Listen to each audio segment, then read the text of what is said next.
ketemu lagi di YouTube channel aku. Hari ini aku mau masak-masak. Masak makanan sesuka hati aku. Oke, kita lihat gimana resep masakan aku. Tonton sampai akhir ya, guys. Oke, karena namanya ini adalah potato with egg, berarti bahan utama yang harus dipersiapkan adalah potato. Oke, hal yang pertama kali harus kalian lakukan adalah memandikan potatonya. Mandikan sampai bersih biar terhindar dari virus-virus seperti virus corona dan virus-virus yang lain. Nah, kentangnya nggak perlu dikupas ya, cukup dikerok saja seperti orang yang lagi ngerok masuk angin ya, seperti ini. Oke, teruskan sampai semuanya terkerok dan masuk angin minggat. Lalu kita pangkas saja potatonya seperti memangkas masa lalu dan jangan diingat-ingat lagi. Oke, kita pangkas seperti ini menjadi dua belah. Dan jangan biarkan mereka bersatu kembali ya, karena yang sudah terpisah tidak mungkin bersatu lagi. Setelah keduanya terpisah, kita siapkan air. Ini bukan air suci ataupun air ketuban, apalagi air mata yang terjatuh ketika mengenang mantan dan melihatnya bersama yang baru. Ini sekedar air biasa yang digunakan untuk meluluhkan kentangnya, tapi tidak bisa digunakan untuk meluluhkan gebetan. Ternyata airnya kepenuhan, jadi kita ganti saja dengan baskom ataupun ember ataupun apapun yang cukup untuk menampungnya ya. Nah, kalau sudah cukup seperti ini, kita tutup saja ya, seperti kita menutup kenangan-kenangan pahit kita di masa lalu.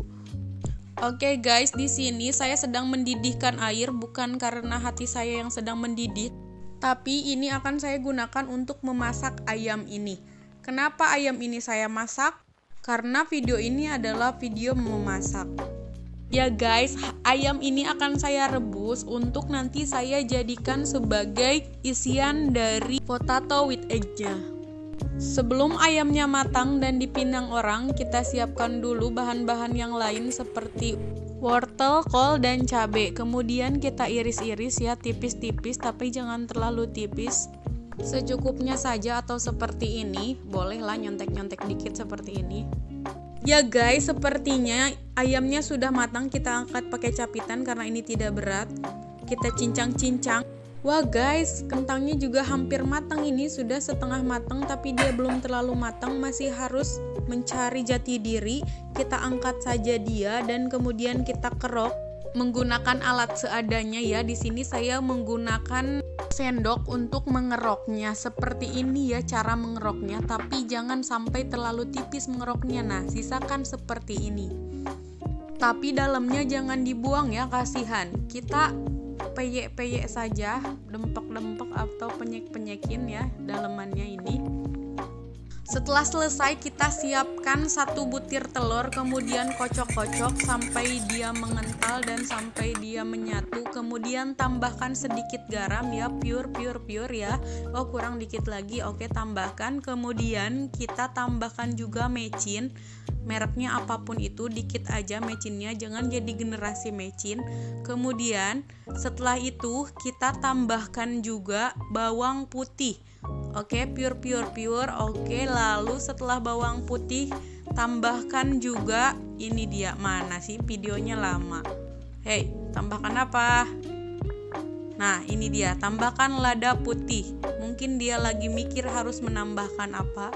Lalu kita tambahkan juga ketumbar sedikit saja, secerot. Kemudian aduk sampai semuanya tercampur. Oke, sudah cukup. Udah.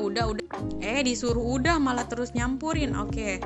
Kemudian setelah semuanya tercampur, kita masukkan bahan-bahan yang sudah kita siapkan tadi. Pertama, kita masukkan kentang yang sudah kita penyek-penyekkan. Oke, masukkan semuanya. Aduk-aduk dulu ya sebelum mencampurkan yang lain biar merata. Oke, setelah semuanya teraduk, jangan lupakan teman-temannya yang sudah tadi kita cincang-cincang. Ada ayam cincang, ya, ada sayur cincang. Kalau semuanya sudah masuk, itu tandanya bel jam masuk sudah dimulai. Oke, bahan yang sudah tercampur rata tadi kita tuangkan di atas kentang sisaan tadi, tapi bukan sisaan kemarin ya. Tuangkan secara merata, adil, dan bijaksana supaya tidak terjadi kecemburuan sosial. Jika sudah selesai, semua terisi secara penuh, maka kita akan mulai untuk mengukusnya ya. Masukkan ke dalam panci yang sudah diisi air mendidih. Tunggu sekitar 75 tahun. 75 years later. Jika kalian merasa sudah nenek-nenek, silakan buka panci, kemudian tuangkan lada hitam kalau punya. Kalau tidak punya, jangan memaksakan diri apalagi sampai bunuh diri. Tuangkan saja apa yang ada di kulkasmu. Yang penting jangan menuangkan perasaanmu kepada seseorang yang tidak peduli terhadap dirimu. Setelah beberapa abad berlalu, akhirnya makanan pun matang. Bisa kita lihat. Tada! Jeng jeng jeng. Oke, dan ini dia hasilnya. Oke, kita akan coba ya. Kenapa ini cuma 3, kita bikinnya tadi 4? Soalnya tadi yang satunya nggak cukup waktu dikukusnya. Jadi ini 3 dulu ya. Oke, kita let's try. Oke, untuk ibu-ibu di rumah yang bingung buat sarapan ataupun bagi yang lagi diet, program diet gak makan nasi, bisa dicoba nih. Toppingnya bisa suka-suka kalian. Mungkin yang gak suka sayuran ataupun yang gak suka daging bisa coba dengan keju ataupun bakso, sosis, dan lain-lainnya. Pokoknya yang ada di rumahnya aja, jangan yang susah-susah, yang ada di rumah boleh dicoba buat toppingnya. Oke, selamat mencoba ya, dan buat semuanya jangan lupa like, komen di bawah, dan yang paling penting jangan lupa subscribe ya YouTube channel aku. Oke, terima kasih. Terima kasih, bye-bye. Selamat mencoba. Kita akan coba buka tapi masih panas ini. Lala. Mantap. Panas. Oh my god. Ini dia isinya, guys. Ada wortelnya.